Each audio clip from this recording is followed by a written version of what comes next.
Now Ian, you know with great power comes great responsibility, right? Come on, absolutely. So let's peep this out and see how Sony and Columbia Pictures did with The Amazing Spider-Man 2.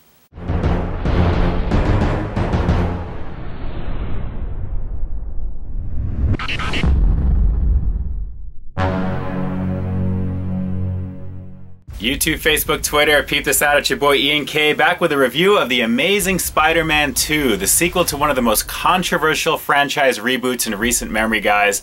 This movie definitely is an entertaining film from beginning to end. If you guys had any qualms about the first movie, I think you'll definitely enjoy this one here. We're finally unshackled mostly from the origin story of the first movie, even though they do touch upon that in the second one. And finally, by the end of this film, I think we're really ready for some really crazy adventures, as we'll get into as this review goes on. But guys, let me just tell you, Andrew Garfield, Emma Stone return in the title roles of Peter Parker, Spider-Man, and Gwen Stacy, respectively.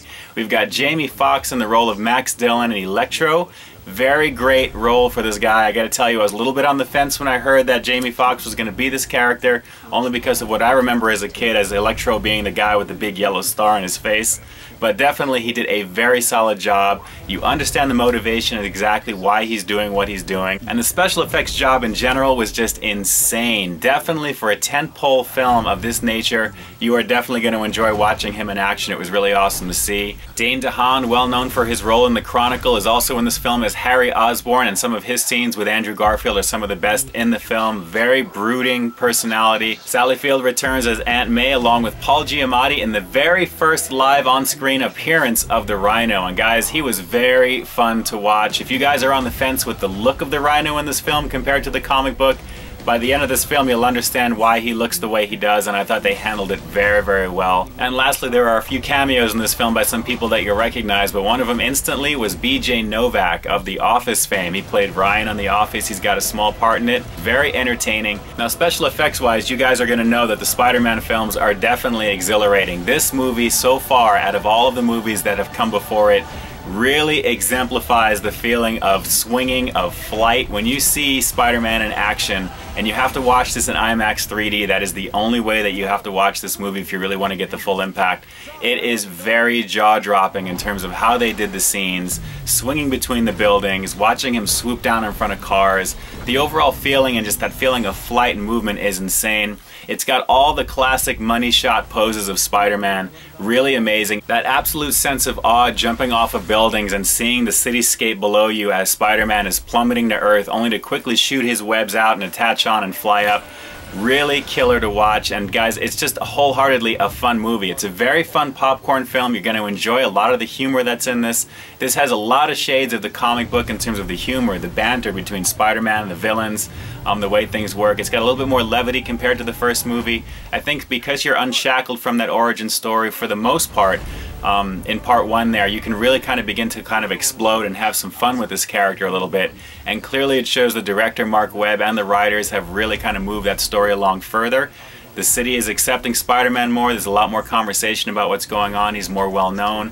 But guys, it all comes down to when Max Dillon becomes Electro that the movie really, really takes off. You see the motivations behind the character. It's also one of the reasons that Jamie Foxx decided to take on this role of the villain, because of the way that he's portrayed in this film. And it's done very, very well. At the center of it all, guys, you all know, you've seen the trailers, you see it running behind me right now. Oscorp is the biggest villain in this film because it's the overarching entity in the whole film. Everything is centered on Oscorp. Everyone is related to it. There are things that happen by the end of this film that will make perfect sense for people that were on the fence with exactly what's happening with this franchise. It makes perfect sense as what's going on. But very well done. I gotta say, I really enjoyed the story. A little over 2 hours, 20 minutes or so in terms of the length there, so it's got some length to it there. We waited long enough to see what they were gonna do with this story. For you guys that are familiar with the Gwen Stacy, Peter Parker dynamic from the comic book, there are a few things they touch upon there that will really resonate with fans by the end of this film. I won't say anything more than that, but it is definitely the evolution of the character. Without a doubt, we can really move on and see what's going to be happening from here, and there are things that happen in this movie that have to happen the way that they do. So definitely set your expectations on the medium level when you go watch it. It is very entertaining, but I think you'll be very pleasantly surprised by the end of the film where the franchise could be going from here. Now, we all know the very first movie, The Amazing Spider-Man, was billed as the untold story of Spider-Man Peter Parker, and in this one they really expand upon some of those details in the first movie with some flashback scenes, and they really fill in the gap. So it was really great to see them kind of close out some of that story. There are some fundamental changes to the mythology of Spider-Man that come up in this film, especially how he has his powers and that type of thing, but when you see the discussion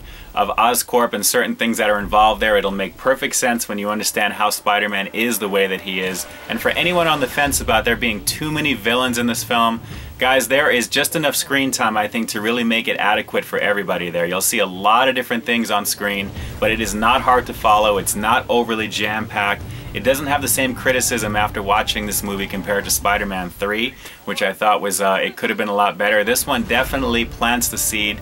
The important thing is, it's a forward-thinking movie. It's planting a lot of different things for you, and that way you'll know that when the next movies come around, those seeds, you can go back and rewatch this film and see exactly what's going on there. They did a very good job. By the end of the film, I think you will be very satisfied. I felt it was a better movie than Part 1, and there was nothing against that one. It was a very well done film, but this one is without a doubt a step up from that, story-wise, action-wise, special effects-wise, and just the overall fun of what you're going to see there. They're really having fun with this character, and it really shows. Just the imagery alone and the story is pretty solid. And of course, the dynamic between Peter Parker and Gwen Stacy is always good for that emotional weight on film. Their chemistry is definitely there, so you'll be entertained. I can tell you it is definitely well worth the time. IMAX 3D is really the only way to watch it, to really get into it there. You will absolutely love the aerial sequences of Spider-Man doing his thing.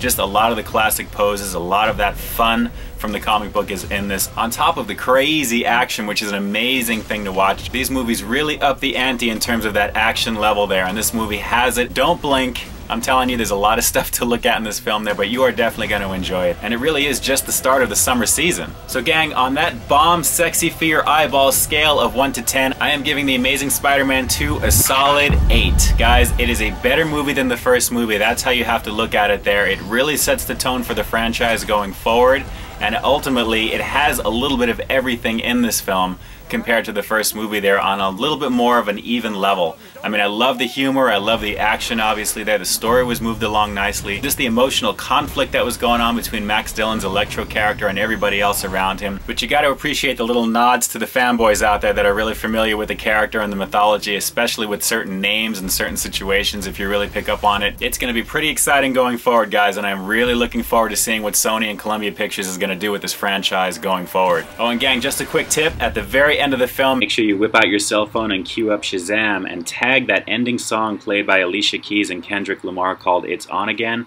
It'll link you to some content that may give you a small glimpse into Spidey's sinister future. You're definitely going to want to see it. It is a very cool little Easter egg in there. But as you guys know, with any Marvel movie of any type, you want to make sure you stay till the very end. You never know what you're going to see. So there is something that you will find after as the credits are going, which I thought was pretty cool. Very unexpected, but definitely stick around. You're going to want to see it.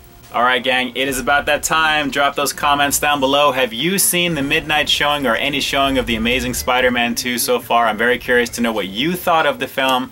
Did you think it was a little too jam-packed with some of the villains? Do you think it was off balance compared to what you may have been expecting there? Overall, did you just enjoy the film in general? Definitely drop those comments down below and let me know. I'm very curious to hear your thoughts on the film. And guys, if you can please give this video a thumbs up. Please hit that thumbs up icon down below over there. I greatly appreciate that very much. Of course, please like, share, and subscribe to Peep This Out. A lot of great content. There's always going to be a little bit something for you guys every single week.